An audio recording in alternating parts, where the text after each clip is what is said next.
आता आपल्या आवडत्या मालिकेचे संपूर्ण भाग मालिका प्रसारित झाल्यानंतर लगेचच पाहू शकता फक्त सन नेक्स्ट वर. भारतातील प्रेक्षकांसाठी मोफत सेवा.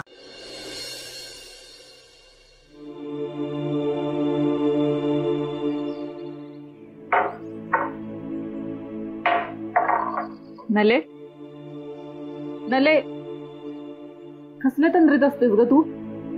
हे घे चहा. चहा नकोय मला. गावड्यांचं घर हेच का?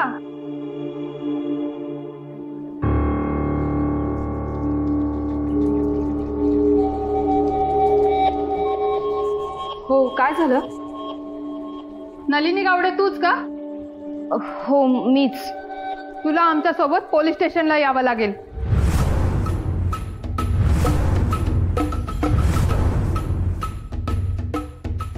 अहो पण का? संकेत पाटीलच्या आईने कंप्लेंट केली आहे. काय कंप्लेंट केली आहे? पोलीस स्टेशनला आल्यावर समजेलच. चल थांब मी येते सोबत. सुषमा हा तू थांब घरी. हा मी जाऊन येते. हो चल लवकर.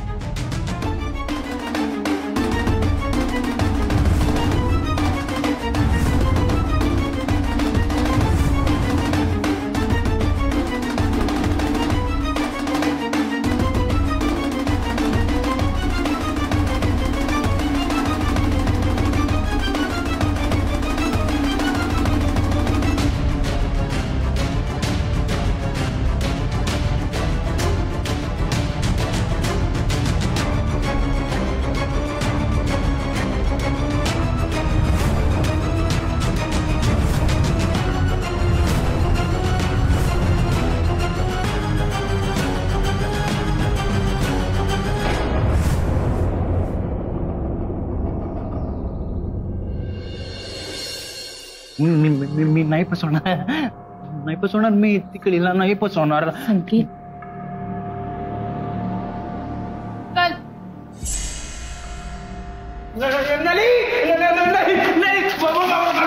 मला माफ कर. मी नाही फसवणार तुला. मला माफ कर. मी तिकडे नाही फसवणार. मला माफ कर. मी तिकडे नाही फसवणार. त्याला बाजूला बसव.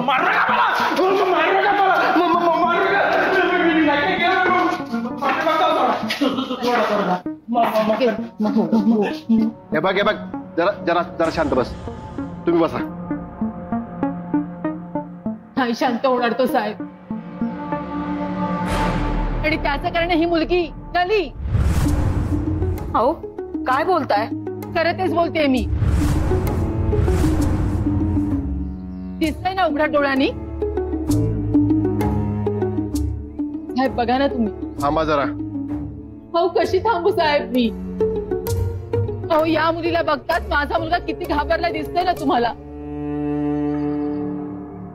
सारखा तिची माफी मागतोय, हात जोडतोय. या मुलीमुळेच माझ्या मुलाची अशी अवस्था झाली आहे साहेब. अहो याचा दोष तुम्ही माझ्या मुलीला का देताय? मग कोणाला देऊ? तुम्ही फक्त एक बाजू सांगताय, दुसरी बाजू सांगा ना. सांगायला कशाला पाहिजे? जे आहे ते दिसतंय ना. थांबा जरा. भांडू नका. पोलीस स्टेशन आहे, मासरी बाजार नाही आहे. तुझं नाव काय?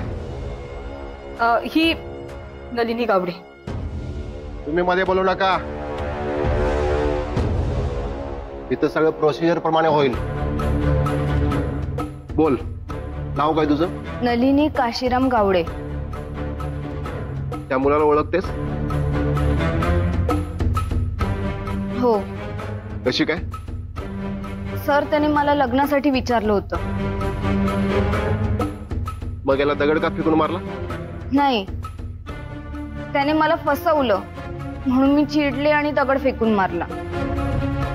हे बघ रीत सर, सर्व नीट सांग. सांगते सर. संकेतने आधी मला लग्नासाठी विचारलं. मी त्याला म्हणाले की तू आधी तुझ्या घरच्यांशी बोल, नंतर आपण रीतसर विचार करू. पण नंतर तो त्याच्या घरच्यांशी बोलायला टाळाटाळ करू लागला. थोड्या दिवसांनी तो माझे फोन पण रिसीव्ह करेना.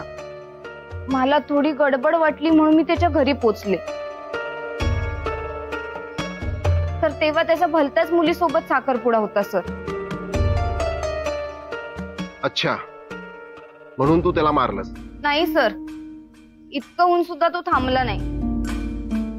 मी जिथे नोकरी करायचे ना तिथे येऊन तो मला वाईट साईड बोलायला लागला, टोमणे मारायला लागला. त्याने नंतर त्याच्या मित्राला सुद्धा तिथे पाठवलं मला डिवचायला. माझ्यासोबत त्याने वाईट वर्तन केलं. खोटं बोलते ही मुलगी. नक्कीच याही पेक्षा काहीतरी भयंकर घडलं असणार माझ्या संकेत सोबत. शिवाय माझ्या संकेतची अशी अवस्था नाही झाली. तुम्ही शांत राहा, चौकशी सुरू आहे ना. आणि तुम्ही हे आधी का नाही सांगितलं? हे सगळं घडलेलं मला माहित नव्हतं साहेब. आणि कशावरून ही मुलगी खरं बोलतीये? गप्पा बसा, मला याची बाजू ऐकू दे. बोल नलिनी. सर, एवढं सगळं झालं म्हणून मी संकेतच्या कॅफेमध्ये गेले. आमच्यात थोडी बाचाबाची झाली. तो माझ्या कॅरेक्टर बद्दल खूप वाईट बोलला सर, म्हणून मला राग आला आणि मी त्याच्यावर दगड फेकून मारला. म्हणजे तू कायदा हातात घेतलास? नलिनी, आपल्या समोर प्रश्न आहे, या संकेतची अवस्था अशी का झाली? कोणी केली? आणि यांचा आरोप आहे की ह्याची अवस्था तुझ्यामुळे झाली. नाही, हे खोटं आहे सर. खरं तर मी आरोप केले पाहिजेत याच्यावर. का? कारण याने माझ्यावर ऍसिड टाकायचा प्रयत्न केलाय. तू पाहिलंस त्याला ऍसिड टाकताना? नाही, कारण तेव्हा त्याचा चेहरा झाकला होता. मग कशावरून याने ऍसिड टाकलं? मला वेदने सांगितलं. वेदकडे या संकेतनेच कबूल केलं की त्याने स्वतः माझ्यावर ऍसिड हल्ला केलेला. अवेद कोण? वेद खोत, बाबाराव खोतांचा मुलगा. साहेब, त्या वेदने देखील माझ्या संकेतला मारलंय. कुरडे, गाडवे, त्या वेद कोतला बोलावून घ्या. पाठवा का मला? आताच मला माफी मागतो मी. नली, काकी मस्त आलंय. वेद खोत आहेत का?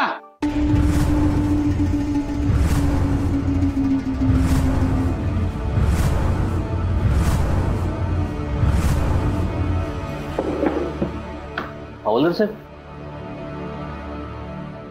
काय झालं? वेदला पोलीस स्टेशनला बोलवलंय. वेदला?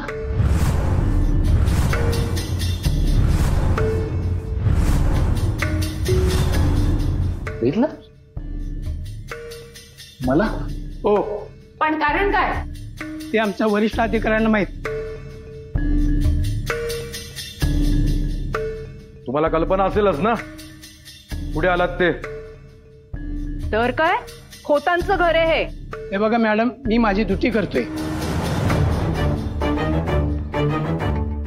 नलिनी काशीराम गावडे त्यांच्या संदर्भात चौकशी चालू आहे. अगं बाई, नली गावडे?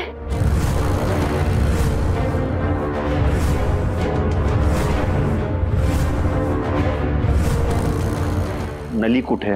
पोलीस स्टेशन मध्ये. चला लवकर. चला. शंकर, जा, वेदची काळजी घे. हो, मी जातोच आहे त्याच्यासोबत. चल. चला. देवा, हे काय नवीन प्रकरण उद्भवलं? तरी यांनी वेदला सावध केलं होतं, त्या गावड्यांपासून आणि तिकळीपासून 4 हात लांबच राहा म्हणून.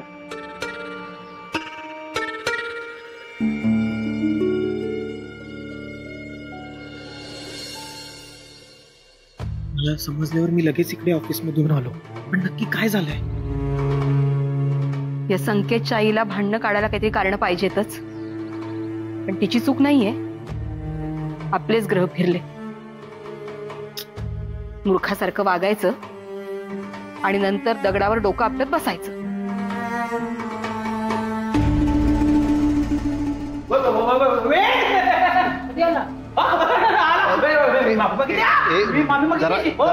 जरा शांत राहा. शांत राहा.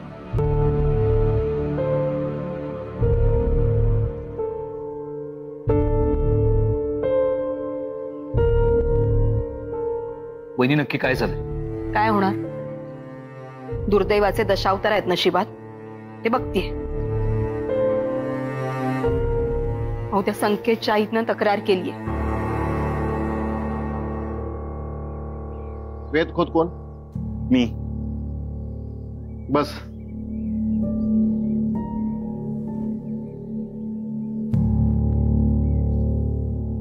बाबाराव खोतांचे चिरंजीव का आपण? हो. गोदावरी फूड्स आमचंच. अत्यंत मोठ्या जबाबदार कर्तबगार माणसाकडून तशाच अपेक्षा असतात. हो sir. Worker management, business management, कायदा याचं ज्याला ज्ञान आहे तो मारहाण करतो. त्या संकेतला मारलंस तू? सर त्याला कारणही तसंच होतं. तो नलिनीबद्दल वाईट शब्दात बोलत होता आणि तो तिला फसवत होता. त्याचे इंटेन्शन्स चांगले नव्हते म्हणून त्याला शिक्षा दिलीस. कोण तू? नाही म्हणजे तुझं आणि हिचं नातं काय?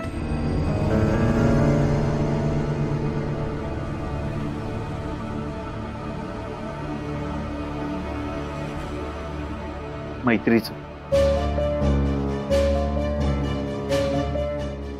फक्त मैत्री?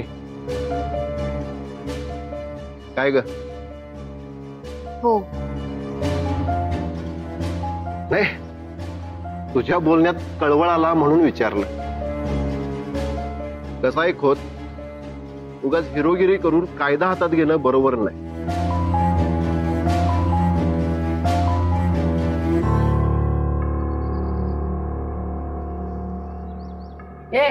तू कशाला फेऱ्या मारतेस? अहो, स्वस्त कसं बसवेल मला? पेटची काळजी वाटणारच ना मला. का पकडून नेलं असेल हो पोलिसांनी त्याला? आम्ही इथं बसलोय, आम्हाला काळजी नाही असं वाटतं काय ग तुला?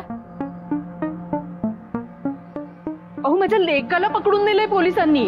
ते काय चोर दरोडेखोर म्हणून नेलं का काय? चौकशीला नेलाय वहिनी.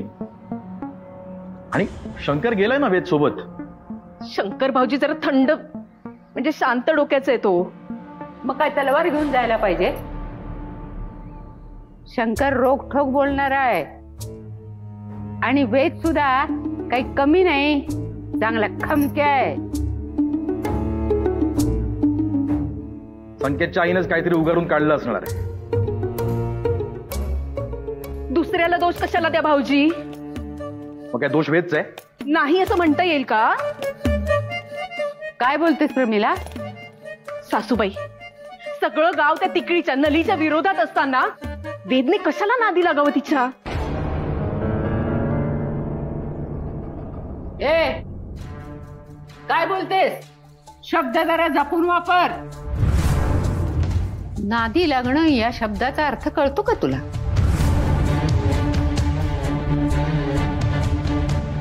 तुला तुझ्या मुलावर विश्वास नसला तरी माझा नातू नादी लागणार नाही हे लक्षात ठेव.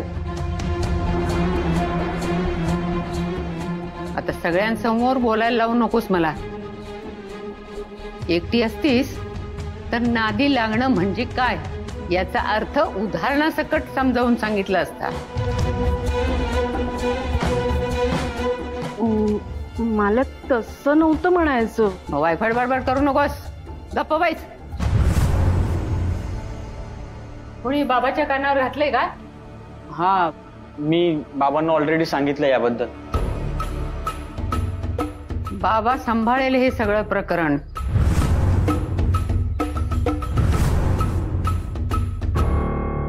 म्हणजे तू आणि नलिनीने संकेतला मारहाण केली, हे खरं आहे?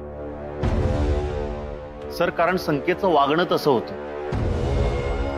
नलिनी तिकडी आहे, सगळेच तिच्याशी वाईट वागतात, तर हा संकेत तिला कुठे सिंपती देऊन फसवत होता. अच्छा, मग तू न्यायनिवाडा करणार? कोण समजतोस कोण तू स्वतःला?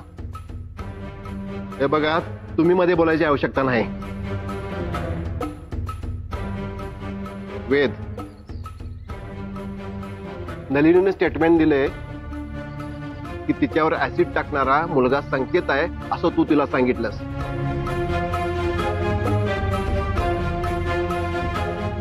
ऍसिड टाकणारा मुलगा संकेतच आहे हे तुला कसं कळलं? पुरावा असल्याशिवाय अशी महत्वाची विधाने करायची नसतात याची कल्पना आहे ना तुला?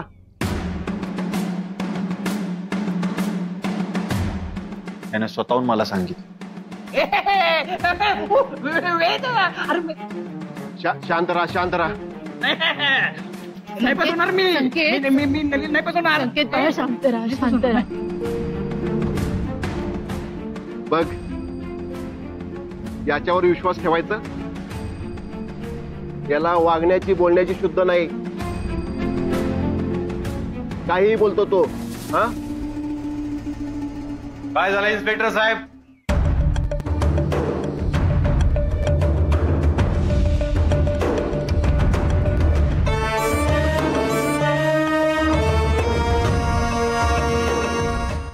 नमस्कार खोत साहेब. वेदला पोलीस स्टेशन मध्ये बोलवण्याचं कारण काय?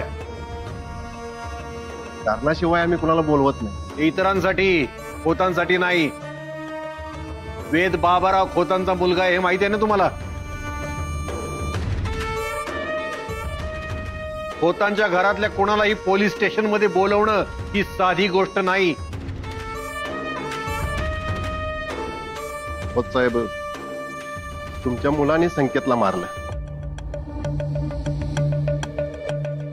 आणि नंतर नलिनीने पण संकेतला मारहाण केली. नलिनीमुळे संकेतचा डोक्यावर परिणाम झाला, तो वेडा झाला असा संकेतचा आईचा आरोप आहे. अवी त्यांची बाजू झाली. तुम्हाला दोन्ही बाजूंची डिटेल इन्फॉर्मेशन पाहिजे ना. आणि ही बाई रागीट आहे, भांडकुदळ आहे. आमच्या वाड्यावर येऊन तमाशा केला होता हिने. आणि संकेत कसा मुलगा आहे? हा, बघा त्याचं वागणं कसं आहे, त्याचं बोलणं कसं आहे, त्याचा स्वभाव काय हे तुम्हाला माहिती पाहिजे नाही का? आणि त्याची आई जे सांगेल तेच खरं असं आहे का? विचारपूस चौकशी सुरू आहे खोत साहेब. अहो, ज्या मुलाचं मानसिक स्वास्थ्य बिघडलंय, जो वेड्यासारखा काही बरळतोय, त्याच्यावर तुम्ही विश्वास ठेवणार नाही. खरं आहे ना?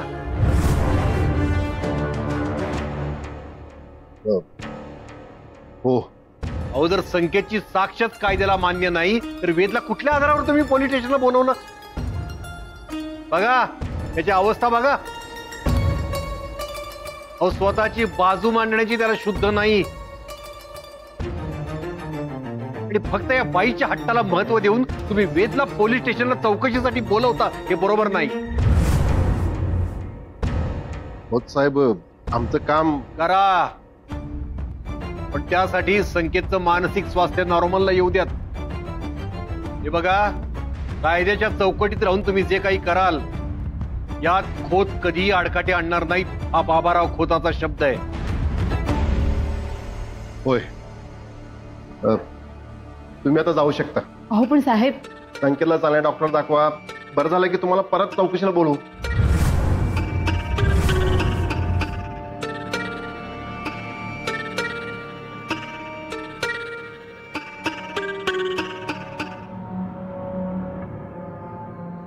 नलिनी, वेद, जाताना तुमचे नंबर देऊन जा. गरज पडली तर पुन्हा चौकशीला यावं लागेल. निघा.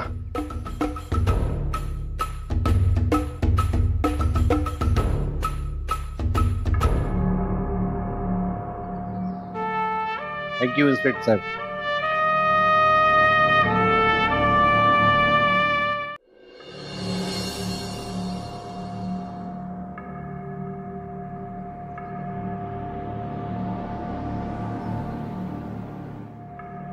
वेद, बाबा, हे जे काय घडलं ना ते मला अजिबात आवडलेलं नाहीये. बाबा, समजावलं होतं ना मी तुला. तरुण मुलगा आहे, त्याच्याशी मित्रासारखं वागावं म्हणून प्रेमानं सांगितलं होतं जाऊ दे की बाबा रे, कशा गावड्याच्या पुरीच्या नादाला लागू नकोस, मला चालणार नाही ते. तरी सुद्धा हे केलंस तू. बघितलंस ऋषी, काय काय उपद्व्याप करून ठेवले ती ना. आता हे सगळं या खोतांकडनं ऐकून घ्यायचं. दादा दादा दादा ऐक, आपण घरी जाऊन बोलू ना. घरी जाऊन का लपून बसू मी? अरे बाबाराव खोत कोणाच्या बापाला घाबरत नाही. जे पटत नाही त्याचा तिथल्या तिथंच सुपडा साफ करतो मी. एक घाव दोन तुकडे. दादा हळू. का हळू बोलू मी? माझ्या पोराशी बोलतोय मी. इतरांसारखी त्यांची मुलं मुली मोकाट सोडलेली नाहीत.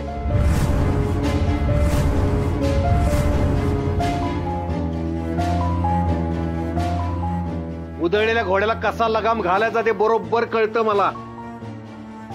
अरे वेद, किती वेळा सांगितलं होतं तुला चिखलात पाय घालू नकोस. ते गावडे कुटुंब बदनाम आहे. गावात कवडीची पत नाही त्यांची, कुणी किंमत देत नाही.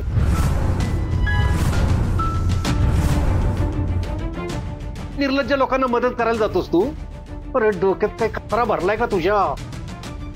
अहो बाबा, मग मी काय सत्याच्या बाजूने नको का उभं राहायला? सत्याच्या बाजूने उभं राहायला निघालाय? काय मसीहा समजतोस का स्वतःला? का रॉबिन हुडच? अरे मदत करायची तर गोरगरिबांना कर ना. लोकांना लोबाडून पैसा हडप करणाऱ्या स्मगलरच्या कुटुंबाचा का पुळका आलाय तुला? दादा दादा रे, त्यांच्या समोर बोलण्याची काय गरज आहे? मग काय त्यांना घाबरतो का काय मी? आणि खरं तेच बोलतो. तोंड आहे का त्यांच्याकडे उत्तर द्यायला? काय का सरस्वती? थांब. पोलीस स्टेशन काय नवीन नसेल तुला? बाबा, नवरा फरार आहे तुझा. 50 वेळा यावं लागत असेल चौकशीसाठी, खरं आहे ना?